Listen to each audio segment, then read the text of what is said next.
What's up, guys? Fantasy Joe back here with a NFL mock draft new video. Not the typical fantasy football mock draft. We're actually doing an NFL mock draft because the NFL mock draft is coming up next week, Thursday, April 29th. So, wanted to give you guys a mock draft, go over some of the picks that I think are going to happen. This is 1 through 16. If you're new to the channel, please hit that like button on the video. Helps with the channel a lot. Hit that subscribe button down below and questions or comments in the comment section down below. As always, let's hop into the video. First pick, we've got the Jacksonville Jaguars taking Trevor Lawrence out of Clemson. The generational talent we've all heard or so. I do think he's the best quarterback prospect since Andrew Luck. I think this is a definite pick. I locked this one in, so we're not going to spend a whole lot of time on this one. Next up, we got the Jets. I think they're going to take Zach Wilson as already after trading Sam Darnold. They got Micah back to their left tackle last year. Going to start building that offense. This is pretty much a lock, basically, as well. Going to be moving on. I think Zach Wilson's going to be a stud in the league, though. Very exciting player. Now, we got the first pick we're really going to talk about, San Francisco 49ers. I have them taking Mac Jones out of Alabama, coming off that insane season.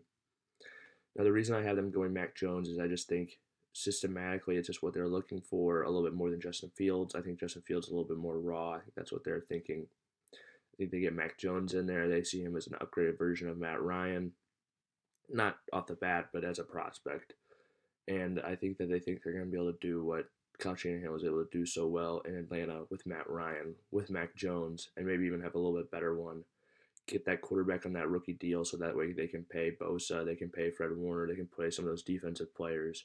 And if they get this rookie stud quarterback, then it's going to make them look like a genius. So I've got them taking Mac Jones currently. Let's hop into the next pick. Okay, I've got the Atlanta Falcons taking Kyle Pitts out of Florida. Absolute terrific tight end prospect, best we've seen in years. They could go quarterback here. We could see them taking, Trey Lance, somebody like that. But for right now, I've got them taking Kyle Pitts. He's definitely, I put out a fantasy video about him, about how good of a player he was, why he should be the number one overall pick in dynasty drafts. He's just a tight end who's an absolute freak, can go up and get the ball. Could be a receiver in the NFL potentially as well, has a lot of avenues. But yeah, very good player. Got him going to the Falcons, helping out that passing attack with Matt Ryan. Number 5, with the Bengals taking Penei Sewell from Oregon. There's been a lot of rumors about them taking Ja'Marr Chase. I just don't think that they're going to do it. So I've got them taking Sewell. Best left tackle prospect in this draft.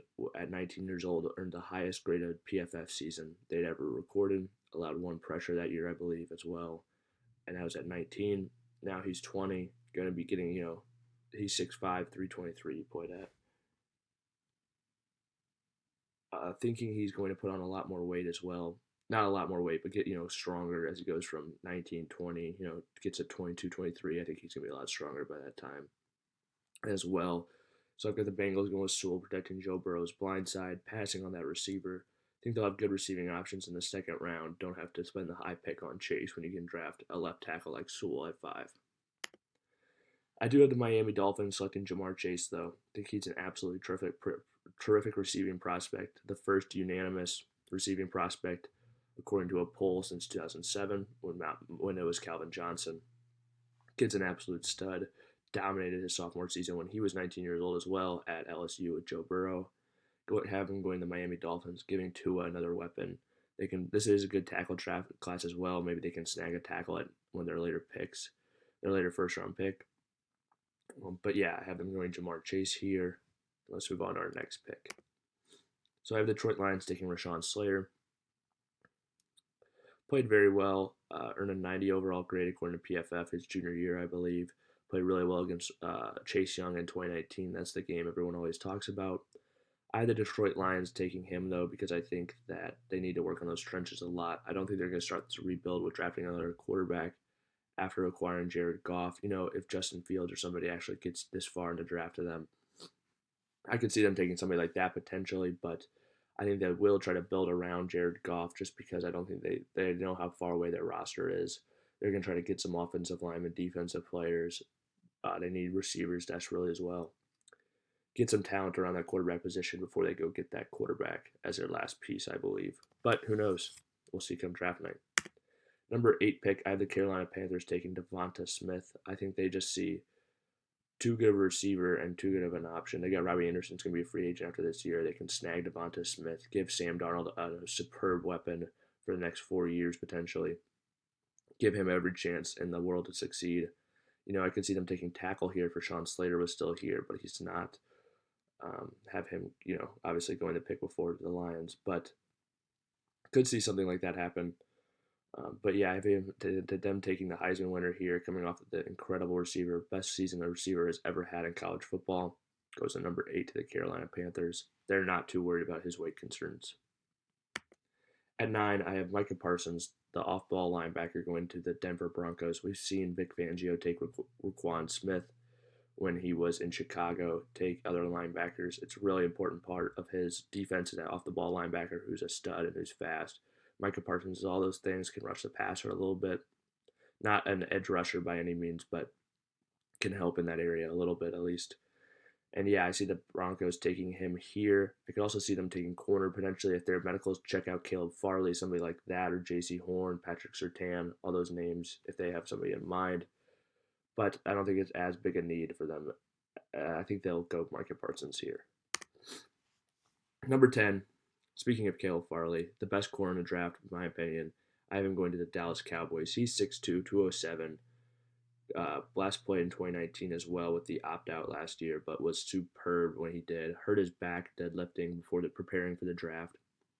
So the medicals are going to be a little iffy. We'll see where he gets drafted because of that. But I still just think, I heard that he was cleared, so I'm going off of that. Most NFL teams are going to have him cleared. And if he is, I think he goes to the Dallas Cowboys at 10, excuse me. I think he is the best corner in the draft. He ran a 4.27 40, reportedly not even peaking at 6'2", 207. Crazy fast, crazy athletic, crazy cover skills. That's why I would take Caleb Farley here. Get an impact defender for the Dallas Cowboys for the next 10 years potentially.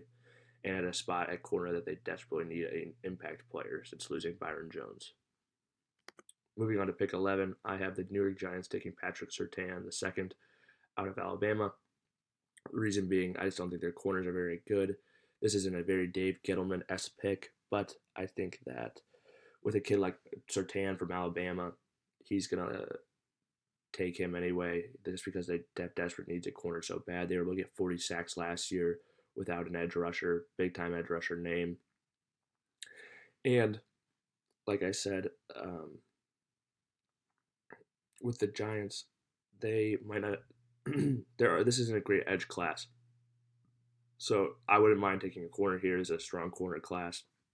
I think you just got to not reach too much, let the draft board dictate who you're going to take, and I would take Patrick Surtain if I was the New York Giants.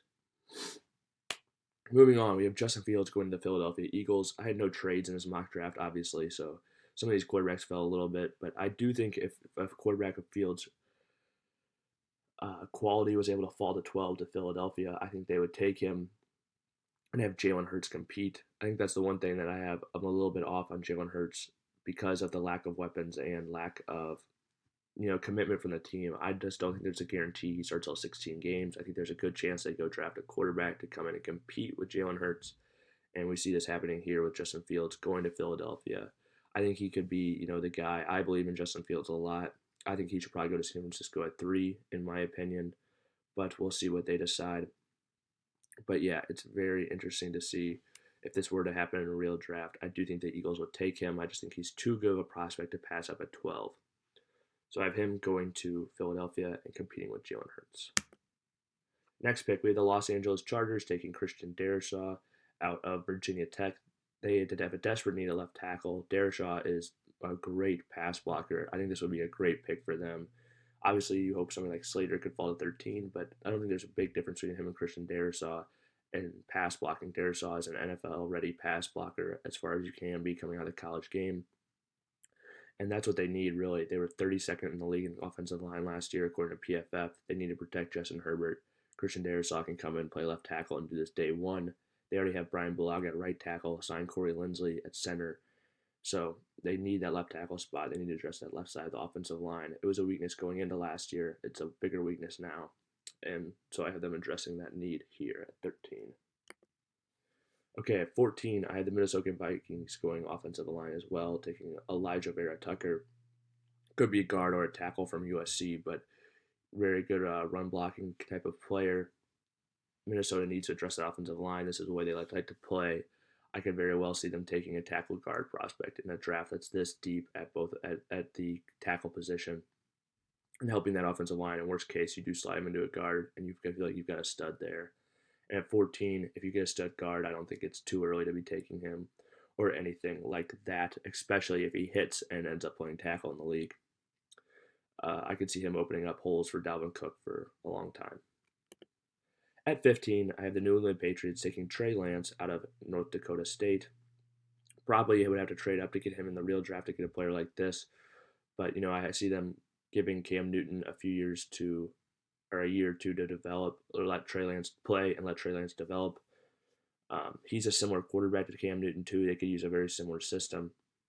I just got to hope he turns into a better passer than Cam was ever in his career. And I think that pick could be a big hit when you add in Trey Lance's athleticism and stuff. But this is obviously a very risky pick. But I have them taking Trey Lance here and being Cam Newton's successor in New England. Next up, we've got the Arizona Cardinals. They lost Patrick Peterson this offseason. The secondary had struggled a little bit last year. They obviously have Budda Baker, who's a stud, but need help at those corner spots. And I had them taking Jaycee Horn out of South Carolina, a solid corner who could really help that team in one of their biggest needs and is one of the best players available on the board. So that was kind of a slam dunk pick. If you made to this point in the video, please hit that like button. If we get enough support, enough views, enough likes on this video, share it to your friends. I will come back and do part 2 before the NFL draft actually takes place, but only if we get enough support. So hit that like button, leave comments, share it, as I said. Hit that subscribe button, and yeah, any questions or comments, leave them in the comment section down below. Let me know the pick you hated. Let me know your favorite pick. But yeah, let me know in the comments down below. This is Fancy Joe checking out. Until next time, peace out.